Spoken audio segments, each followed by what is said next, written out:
Kisah nyata, belum lama. Ada orang tua itu kalau sholat di masjid di shaf pertama. Setiap sholat ya di shaf pertama. Sampai pada suatu hari selesai dari sholat baru salam, assalamualaikum warahmatullah, assalamualaikum warahmatullah. Ini orang tua yang biasa di shaf pertama tiba-tiba maju ke depan ke tempatnya imam, duduk di depan imamnya, lututnya nempel dengan lututnya imam. Sedangkan imam ini bisa berzikir setelah sholat, belum selesai. Ini orang tua tanya kayak orang gesusu, jadi tergesa-gesa. Ini orang tanya, ya imam, wahai imam, ajarkan aku sesuatu yang bermanfaat yang bisa nanti masukkan aku ke dalam surganya Allah Subhanahu wa ta'ala. Ajarkan aku apapun itu, sesuatu yang bermanfaat. Maka sang imam bingung, dia masih belum selesai berzikir kepada Allah. Ini orang tua ini tanya terus, ajarkan aku sesuatu. Maka sama imamnya dijawab, qala Nabi sallallahu alaihi wasallam. Nabi sallallahu alaihi wasallam bersabda, kalimatan, ada dua kalimat, habibatan ilar rahman, sangat dicintai oleh yang maha pengasih lagi maha penyayang.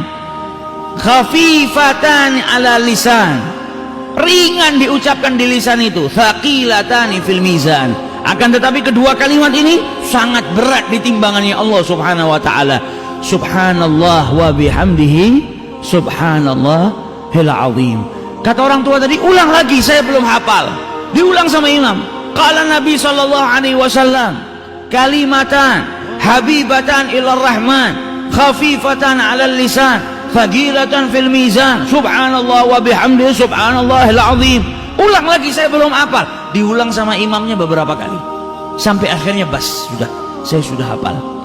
Mulai detik itu ucapannya Nabi Muhammad dibawa sama dia kemanapun, dimanapun dia berada, berjumpa dengan siapapun.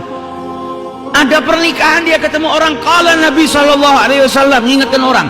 Ada dua kalimat dicintai sama Allah, ringan di lisan tapi berat di timbangan. Subhanallah wa bihamdi subhanallahil azim. Ketemu siapapun dia ucapkan, ketemu siapapun dia ucapkan, ketemu anaknya, ketemu tetangganya, ketemu sahabatnya, di masjid, di luar masjid, ada tamu ke rumahnya, selalu dia ulang-ulang kalimatan habibatan ilar rahman, terus diulang-ulang sampai akhirnya datang suatu ketika dia sakit, masuk rumah sakit tidak sadar, selama beberapa hari nggak sadar, koma. Sampai ketika keluarganya semua berkumpul, di saat dia dalam keadaan kritis, tiba-tiba yang sudah beberapa hari nggak buka matanya, tiba-tiba lelaki tua tadi membuka matanya. Maka keluarganya bahagia, nunggu ayahnya sudah koma dalam keadaan tidak sadar beberapa hari, tiba-tiba buka matanya. Dokternya pun gembira. Ketika dokternya hendak memeriksa, si pasien tua tadi dipegang sama yang tua tadi. Yang tua tadi memegang dalam keadaan kedua matanya terbuka sambil berkata, ya dokter, wahai dokter, Nabi sallallahu alaihi wasallam bersabda kalimatan, dua kalimat dicintai sama Allah, ringan di lisan ketika diucapkan namun berat di timbangannya Allah Subhanahu wa ta'ala. Subhanallahi wa bihamdihi subhanallahil azim. Ketika itu meninggal dunia, meninggal dalam keadaan mengucap subhanallah wa bihamdihi subhanallahil azim, mata ala husnil khatimah. Nah ini kalau sudah dibiasakan, terbiasa.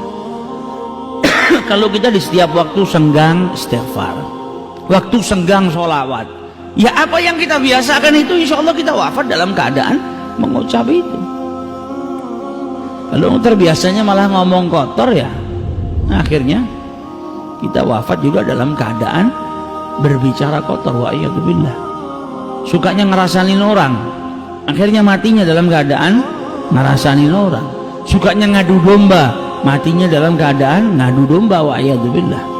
Namun kalau orang saling berzikir, maka kebiasaannya berzikir itu insya Allah akan menjadikan dirinya wafat dalam keadaan berzikir mengingat Allah Subhanahu wa ta'ala.